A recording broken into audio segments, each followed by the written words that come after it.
is doing good and taking good care of themselves. So, our guest today is someone who represents both science and soul of women's mental health, Dr. Christine. She's a board certified psychiatrist and the founder of Reproductive Psychiatry and Counseling, one of the leading practices in Texas devoted entirely to women's mental health across the entire reproductive lifespan. Her clinical work, research, and advocacy focuses on helping women navigate complex mental health challenges during pregnancy, postpartum, perimenopause, and even, premenstrual mood disorders. I mean, and that too with a very compassionate approach. What makes her voice unique is that she doesn't just address symptoms, she redefines how we understand hormonal psychiatry. Through her work, she's brought awareness to how deeply our biology, identity, and emotional lives are intertwined. She also serves as affiliate faculty at the University of Texas Dell Medical School and contributes to Postpartum Support International Psychiatric Consult line, extending her expertise far beyond the clinic into education, advocacy, and community support. Dr. Christine, thank you so much for joining today. It's an honor to have you. Yes. Thank you for having me, and thank you for that introduction. Thank you. So, Dr. Christine, as someone who has spent years studying and treating, the intersection between hormones and mental health, I'm really curious to begin with, the big why. I mean, was there a personal or professional moment that made you realize, this field, reproductive psychiatry, needed your special voice, dedication, and focus? And also, I would want to know what moved you to create an entire practice around this specific dimension of women's mental health? Well, those two questions kind of go together because I kind of stumbled upon reproductive psychiatry in my medical school years and didn't really know it existed because I was in Texas and in this part of America there just wasn't a lot of reproductive psychiatrists at the time. And so that's what led me to open the clinic once I finally went through all of the training. But to start out with, I really thought that I wanted to be an obstetric and gynecology physician going into medical school. I loved, women's health and working with that patient population and seeing, babies get delivered and all sorts of fun things being part of people's lives in that way. And then when I was in medical school, I went into my psychiatry rotation and realized how fascinating it was and how much I really enjoyed that subject more than women's health and just the way that you can interact with people and kind of, hearing all of their more vulnerable stories and it just felt a lot more meaningful to me. And then when I was doing my psychiatry residency interviews, I came across women's mental health, which we didn't have in Texas at the time. Or we had, I think, a couple of um, departments at certain residency programs, but they weren't widely known. And I felt like it was a perfect combination of, women's health plus psychiatry, kind of blended the two together. And it felt like it was just the perfect fit for me. And so that's how I ended up going into it. Hmm. Wonderful. Dr. Christine, from a neurobiological standpoint, uh, the prenatal period seems like a symphony of hormonal changes, whether it's estrogen, progesterone, oxytocin, cortisol, all of that. And, all of them are, interacting, with the neurotransmitters that regulate our very emotions. Now, I would want to know, as a psychiatrist, how do you conceptualize this hormonal choreography? And what are, some of the most significant neuroendocrine shifts that predispose women to mood, or you can say anxiety disorders, during this time? Well, I think one of the interesting things about this time is that we still don't have it all figured out. So we're still learning and understanding how is it that estrogen and progesterone and testosterone and cortisol, how are they interacting in the brain and what reactions are they having in the brain to cause certain mental health disorders, mental illnesses, or stress reactions.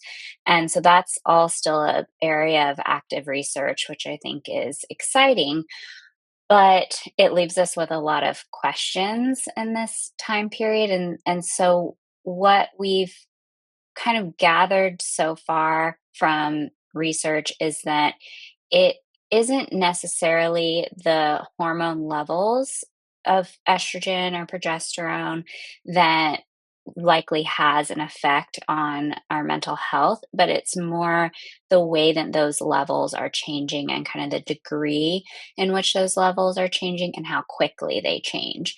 And so in pregnancy, when estrogen and progesterone are going up higher than they will at any other point in our life, that's a big change for our brain to handle, especially because those hormones have receptors inside of our brain. And so it's actually changing how our brain is reacting and functioning.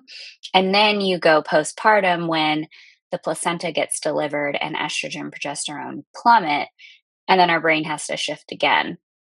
So it seems like it's, most people's brains, when these hormone shifts happen, we can kind of accommodate for it. But I think all of us notice changes in our mood, like in pregnancy or postpartum. It's very common for people to feel more emotional or to feel like they're more sensitive to things.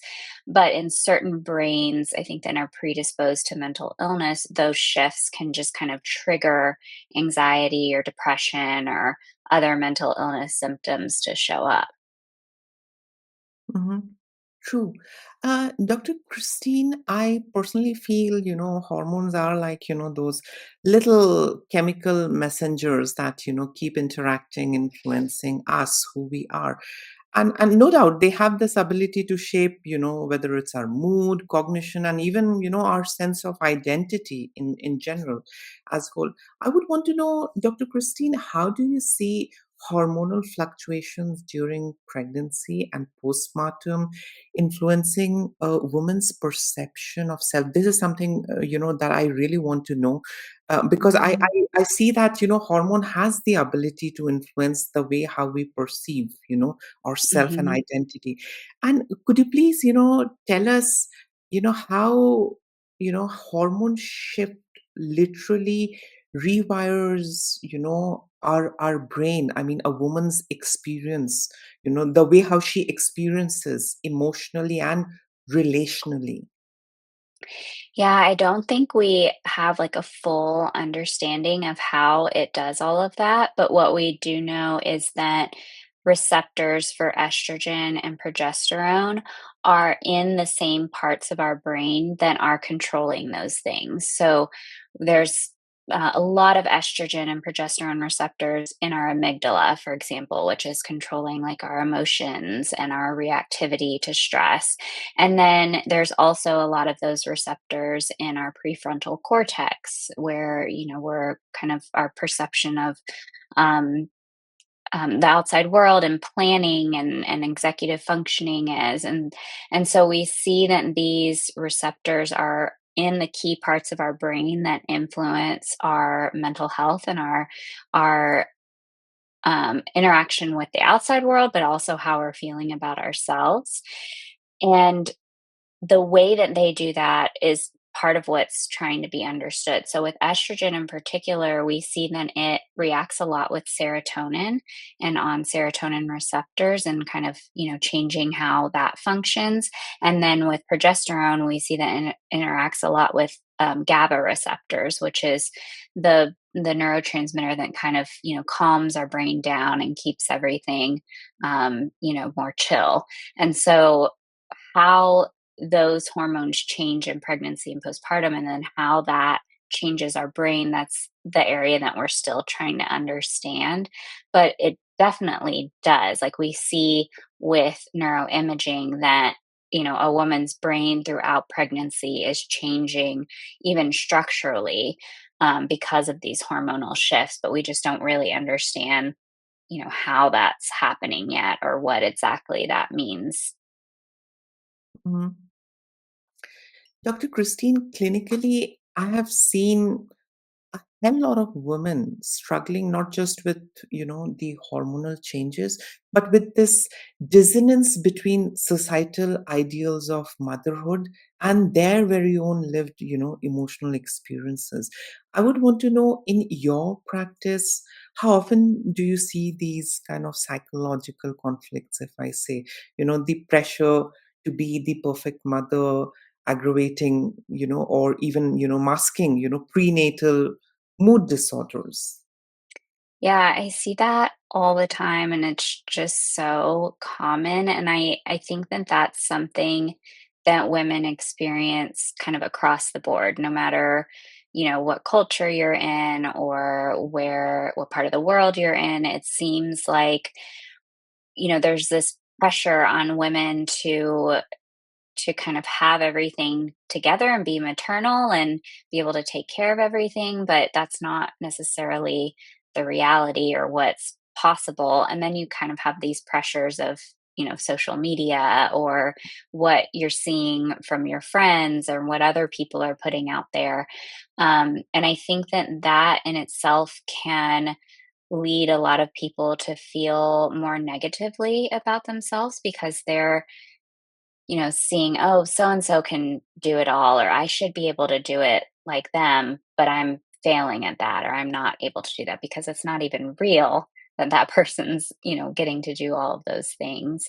And I think that can kind of perpetuate a lot of that depression and anxiety because it's even more pressure that we're putting on ourselves. But then also the external pressure of, just culturally what we're supposed to be doing. Mhm. True. Now, here's an interesting question, Dr. Christine. For both clinicians and, new mothers, the line between baby blues and, you know, clinical depression can feel very blurred. I would want to know, I mean, what, according to you, or from your perspective, what are the key differentiating markers that should alert both the families and healthcare providers to a deeper and, diagnosable concern? Yes, I think when you're in it, it's really hard to recognize if you're having baby blues or postpartum depression. So I think it is really important that the people around you, your family and clinicians are the ones who are also kind of keeping an eye on you. And so being forthcoming with them, being open with them about what you're going through. But the key differences are that the duration of the symptoms and the severity of the symptoms. So for baby blues, it's normal for people to kind of have, these periods of feeling down throughout the day, but it doesn't last the majority of the day. It's not clouding how they're seeing everything else. So it's like this moment of feeling more sad or just being, able to cry more easily at like a toilet paper commercial or something. But with postpartum depression, it's kind of feeling down the majority of the time or for a big proportion of the time. And then also with postpartum depression, other things are affected, like their sleep. They're not able to sleep when the baby's sleeping, or their energy. They usually feel much more tired than, what would be normal. Obviously, everyone's tired postpartum, but more tired than what would be normal or have less, you know, interest in themselves or their babies and not feeling that bond with their baby is also very common. Whereas baby blues, it's, more of this kind of emotional, just feeling more emotional in those first couple of weeks. And with baby blues, it goes away within those first 2 weeks. So if it's lasting more than 2 weeks, that's another sign that it's not baby blues, because by that point the hormonal shifts that are happening that cause baby blues have gone away. Um, and so, really noticing like the duration of what it's doing. And then also like if somebody is feeling really down to the point that they're thinking like my family would be better off without me or starting to think about death or escape, those things aren't normal for baby blues either, and that's more traditional for postpartum depression. Mhm.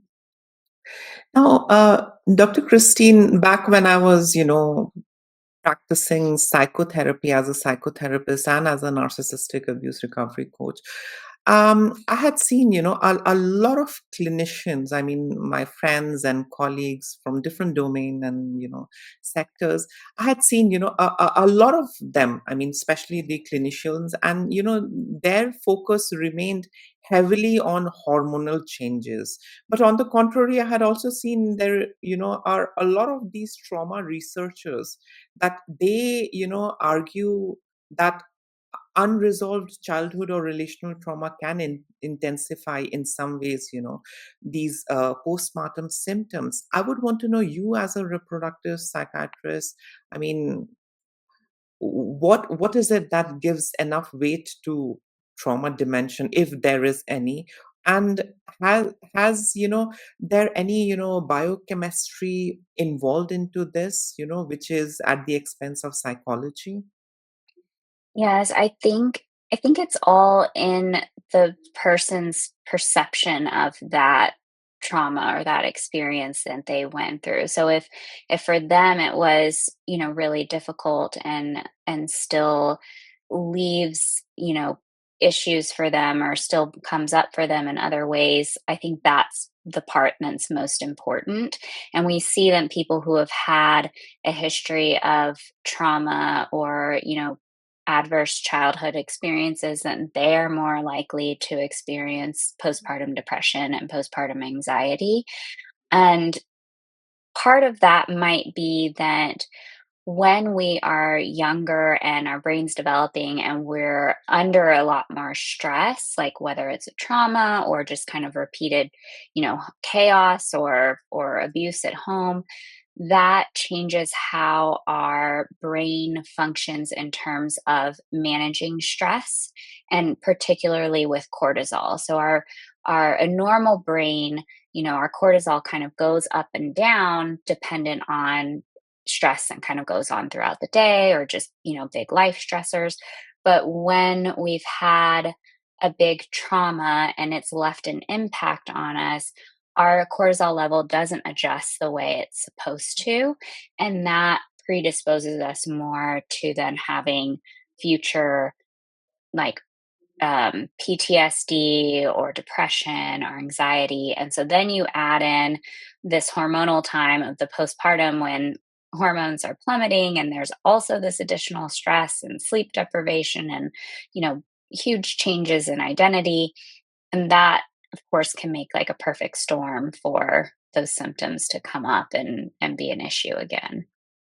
Mhm.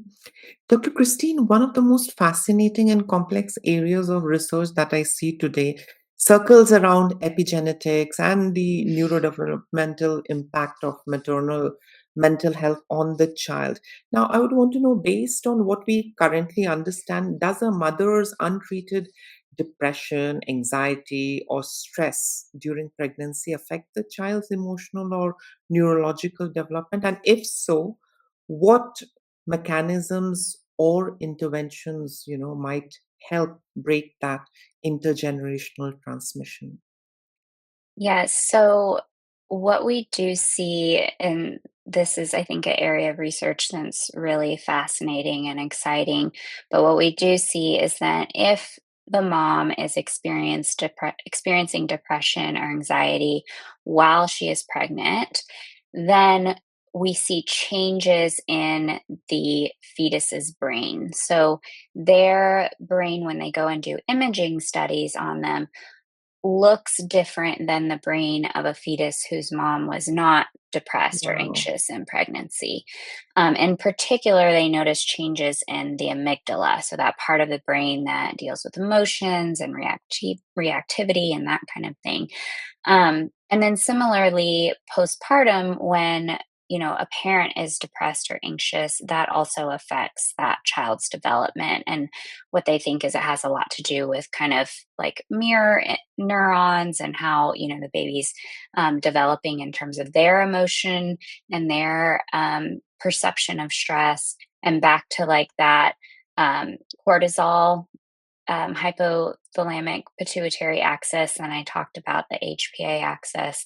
Um, there's also theories that when mom's cortisol is, you know, not reacting normally because of anxiety, depression, then that causes baby's brain to also not function the way it's supposed to be. Um, and so we do know that there are a lot of increased risks from mom having depression or anxiety during the pregnancy that's not treated. We see that with just like baby's development and later on, the risks that they're at increase for. But then also just the pregnancy health in general, it just seems to be not as good. We see higher complications with pregnancies when mom isn't feeling well versus when mom's, mentally healthy and happy. Um, and I think with you know, one of the things, and I think would be interesting, is having more research to tell us what are the interventions that do help treat that mental illness in pregnancy, and then does that help protect against these reactions or these risks that we see? And so far, it seems like taking medication or doing therapy, then these things are effective treatments for depression and anxiety, but we don't know for sure, do they actually decrease the risk of these things happening? Or is it kind of, once mom's depressed or anxious in the pregnancy, do those risks go away or not? And it seems like, some of them might, some of them might not. Mhm. Dr. Christina, I have a psychiatrist friend in Florida, and I mean, I asked her to help me, with some ideas, that I can talk about with you because she's also from psychiatry and you are also a reproductive psychiatrist. And she, told me a very interesting thing that I think, if I'm not mistaken, in the American Journal of Gynecology and also in the Postpartum, Support International, it says that women of color, especially Black and Hispanic mothers, are nearly twice as likely to experience prenatal mood disorders, yet far, less likely to be diagnosed or treated. Now, I would want to know, there are, a lot of scholars that argue that reproductive psychiatry still, I mean, this can be a little controversial disclaimer. I mean, that reproductive psychiatry still reflects a white middle class model of motherhood. I would want to know, do you think there is an unconscious cultural bias at play out there? And I mean, in how we understand prenatal mental health, and how can, the field evolve to serve, all different shapes and sizes of women, different races of women with more equitably.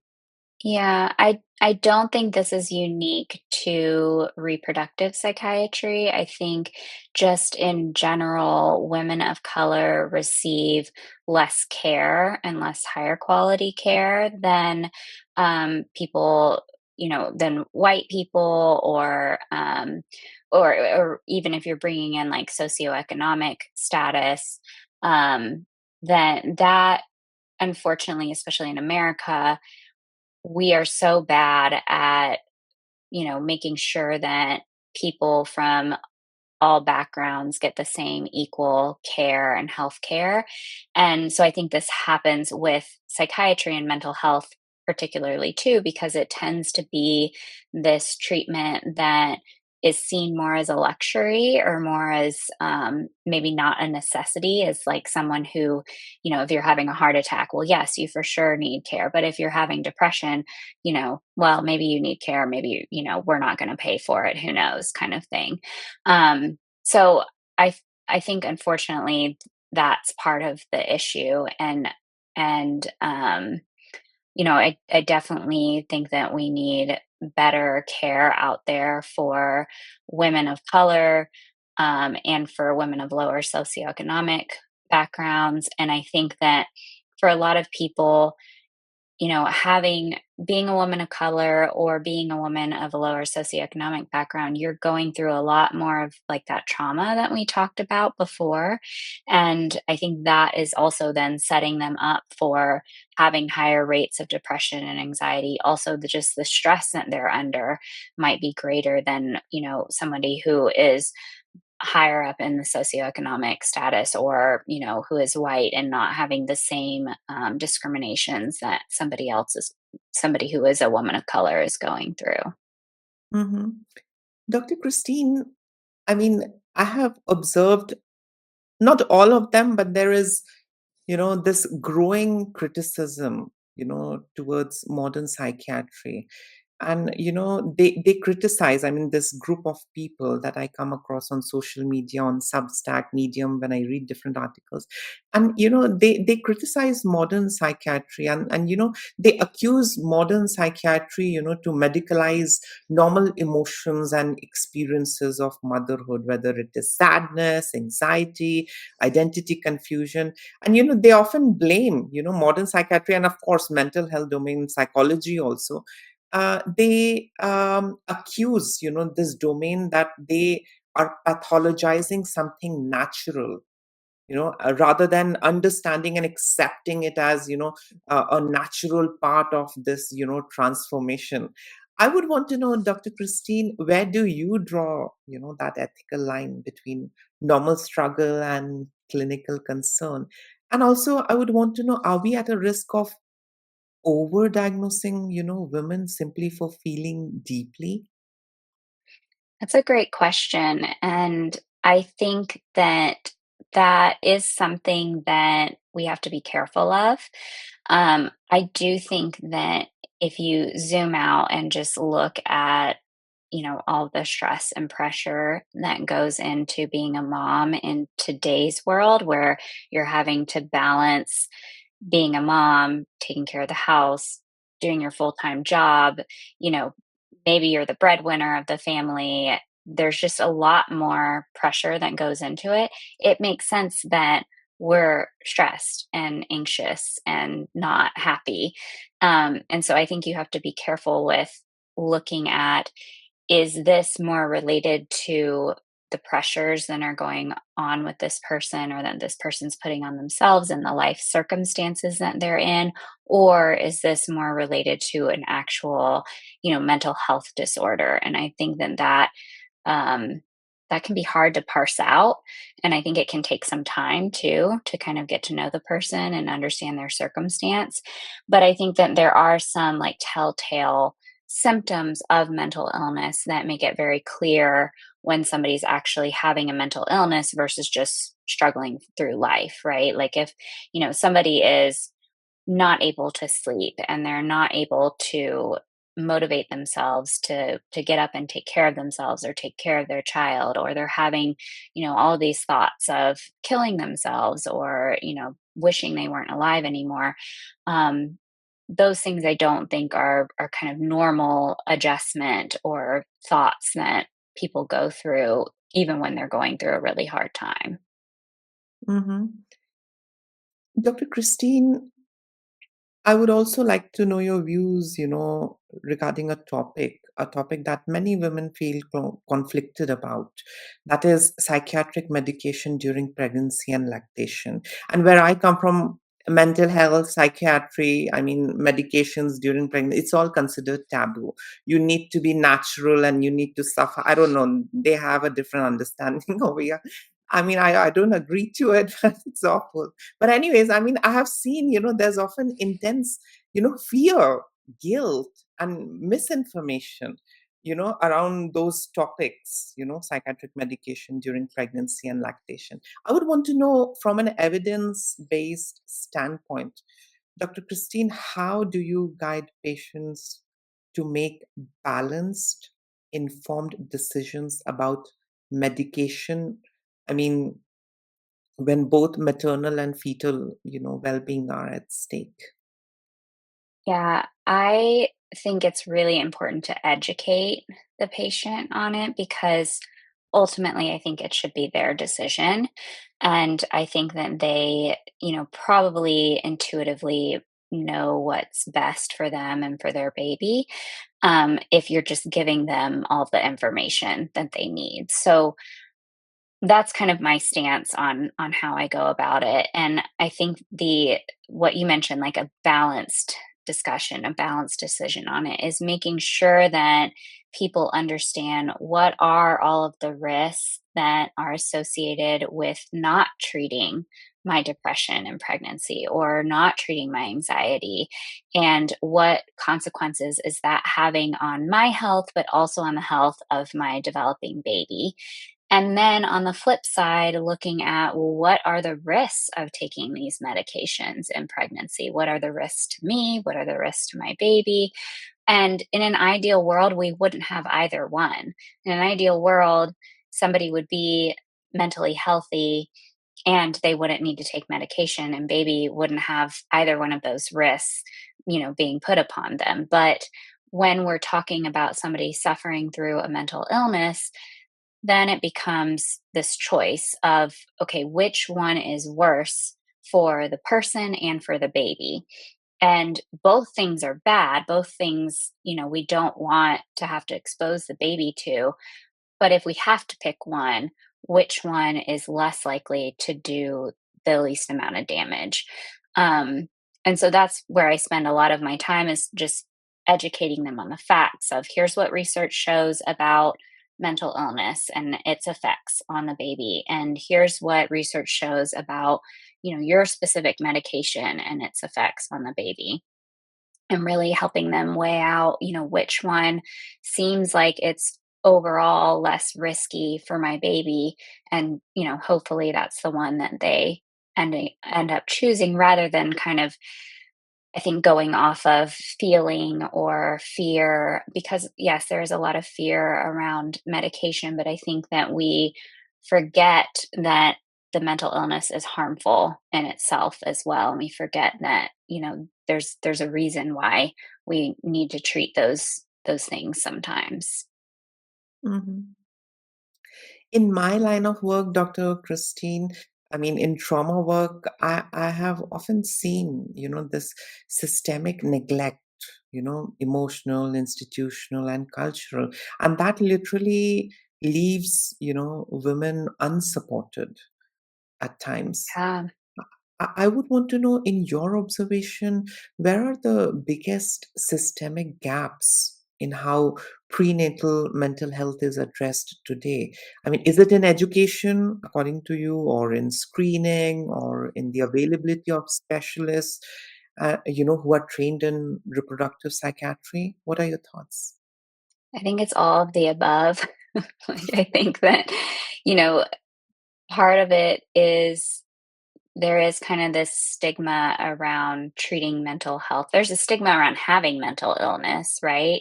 So then to even admit to yourself or admit to your physician that you're suffering with that, I think that is, that's part of the issue there. But then because there's this stigma around mental health, even our providers are not necessarily getting trained and educated on it the way that they should, because it's almost like a lesser disorder than, heart disease or other, physical illnesses that can happen. And so in our training of um, physicians, for example, like here in America, they don't get, like, obstetric and gynecology physicians who are taking care of patients in pregnancy, they don't get training on mental health, and they don't get training on, what is all the information around these medications in pregnancy.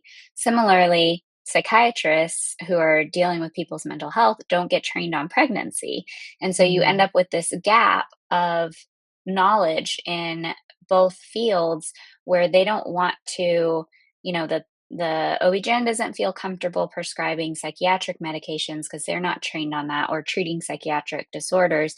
And then the mental health professional doesn't feel comfortable treating pregnant patients because they're not trained on that issue either. And so you kind of end up in this gap, so to speak. And so I think it's coming at it from all different angles of educating the public and people, but then also educating professionals. And luckily, there's a lot more organizations out there now to kind of bring awareness to this, both on both levels, like helping to educate the public and getting information out there for them about what the signs and symptoms are and educating about treatment, but then also there's organizations out there pushing for more education with our clinicians and helping them understand and recognize what these disorders look like. Mhm. Dr. Christine, we often focus on the mother and we tend to neglect other factors, the ecology that surrounds her. We tend to, not talk about that and observe that. I would want to know how significant is the partner's or family's psychological state in the mother's recovery process? And do you think partners should also be screened or, in some ways, educated in prenatal emotional health, Dr. Christine? Yeah, I think that would be awesome if we could have, everyone being educated on it. I think we would catch a lot more issues and help a lot more people, prevent a lot more people from suffering. But we do see in research that people who don't have as much support, whether it's like they're having more conflict with their partner or it's that they just don't have a lot of like the social support with family and friends, that those people are at increased risk of having postpartum mental illness. And I think that that's something that we can really do a lot around to help prevent these illnesses from happening in the first place is, making sure that the mom has a lot of support and a lot of help in kind of managing, the having a new baby and all of the stress that goes into that. Um, but we also see that if a mom has postpartum depression, that increases the risk of a dad or a partner having postpartum depression. And so it's likely the opposite too, right? So if the dad is very stressed and not doing well mentally, that affects the whole family. It affects the baby, but it also affects the mom, and it's kind of in a way contagious, or makes it hard for everyone to kind of function as a family unit when one person's suffering from mental illness. Mhm. Dr. Christine, we often talk about prenatal depression, but we rarely talk about, what I call the birth trauma, which includes Mm-hmm. medical neglect, violation in some cases. And, Mhm. there are a lot of other forms of abuse that can, in some ways leave, really long lasting, deep psychological scars. I would want to know, why do you think psychiatry has been hesitant to recognize birth trauma as a distinct medical health crisis?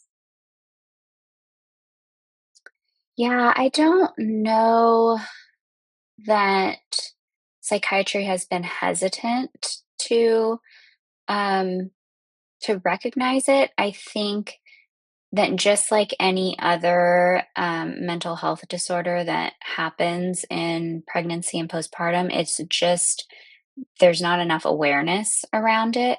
So I think what's happened, in the last 10 years is that like postpartum depression got a lot of limelight and recognition and awareness, and people started recognizing that, hey, this is a thing that we need to be on the lookout for, versus before people kind of thought, oh, pregnancy is protective against mental health. And so now I think that that's becoming more accepted. I think people are realizing, oh, okay, it's not just depression. It's, also anxiety. It's also trauma. It's also that they can have, birth trauma, PTSD, like PTSD specifically from their birthing experience. And so I think it has to do more with just education and awareness and, kind of breaking down the stigma of mental health disorders around pregnancy and postpartum in general. Mhm. Dr. Christine, there are some of these feminist scholars out there that, argue prenatal psychiatry, in a way reinforces patriarchal control, and that it tells women, their emotional needs, you know, and how to, medically manage them, rather than Mhm. creating this kind of a social reform. Rather than reforming, they are just giving them everything, spoon feeding them everything. I mean, this is from, those feminist scholars who critique, this domain, prenatal Mhm. psychiatry. I would want to know, how do you respond to that criticism? I mean, is it possible that psychiatry, while well intentioned, sometimes, disempowers women by, medicalizing their emotions, if that's the right way to express that? I could see that argument in some cases. I think that it's not as black and white as that, though. I think that there's, for a lot of women who are suffering from actual mental illness, that giving them treatment is empowering them and helping them, move throughout their life versus, you know, just saying, oh, it's, somebody else's fault or it's the, society or whatever. Um, I think that then you're also kind of taking away an opportunity to help people get better. So it's probably a blend of, too much on both sides, but um yeah, I don't think that it's disempowering women to help treat their mental illness, just as same with anyone else. Mhm. Dr. Christine, beyond the personal and emotional toll, studies show that untreated prenatal mood and anxiety disorders carry significant, in a way, economic consequences also. Like increased healthcare utilization, Mhm. workplace absenteeism, and even, developmental challenges in children. I would Mhm. want to know, from your experience, from your practice, your perspective, what would, investing in preventive prenatal mental health programs, do you think, would save us socially and economically on the long run? What are your thoughts? Yes, and there's been kind of, projections on this and looking at, if we spent money on treating these things now, how much money would that save us down the road? And yes, it does seem, based on looking at the data that taking the time to really prevent these things from happening, putting in the money and infrastructure for helping, support people when they're pregnant and postpartum, pays off in the long run, not only for like the medical costs of that person, but also, like you mentioned, the economic costs of that, person missing out on work or having to, take up more resources in other ways. And then also something called like fetal programming hypothesis, and that um, if you're helping to support mom while she is starting as early as when she's pregnant, then you're helping to support her children in being more successful. So they're more likely to go on to have, higher paying jobs. They're less likely to go on to be, um, you know, go to jail or have issues with the law or things like that. And um, these are all things that have been shown in research to be true. And so it makes sense that, okay, if we just put in the money and put in the prevention now, that could have huge payoffs for not only the mom and the parents, but also for future generations. Mhm. Dr. Christine, in therapy, I often see women, I mean, not all of them, but I mean, still a huge chunk, they tend to turn to spirituality, for this, deeper understanding and meaning when it comes to navigating postpartum emotional turbulence. And now there is not a lot of them, but yeah, there is quite a lot of them. I would want to know, from your perspective as a psychiatrist, Do you believe spirituality or personal belief systems play, a kind of a measurable role, when we look at recovery in general? And should psychiatry be more open to integrating that dimension into the care system? What are your thoughts? Yes, I think that there even I don't know if this is in other parts of the world, but I know, like, here in the United States, we have, even a division of psychiatry called spiritual psychiatry, that Wow. does try to integrate that piece into it, but I think that that can be very healing for a lot of people, and I think it you know, I think the piece that you have to be careful about is, specific religions or gearing it towards specific religions. But I think in general with spirituality, that can be a really important piece to bring into helping people heal with mental health disorders. Mm-hmm. True. And Dr. Christine, if you could reshape the public conversation around prenatal mental health, I mean, if you could make one truth universally understood, I mean, what do you think? What would that be? Mm, that's so tough. That's a tough one. I think for me,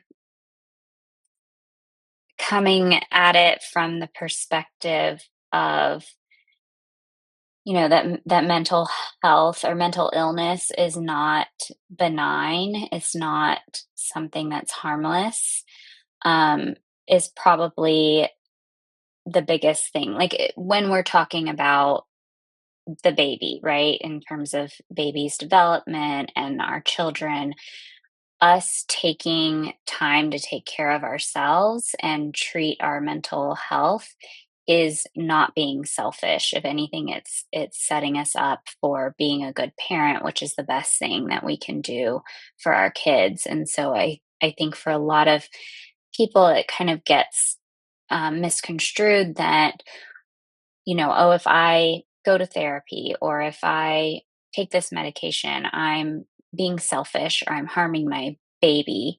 But in reality, it's probably doing the opposite. In reality, you're probably helping your baby more than you could if you didn't do those things. And so I think really being able to recognize that mental illness is not this harmless thing, that we really need to give it credit for the harm that it can do to both the parent but also the child.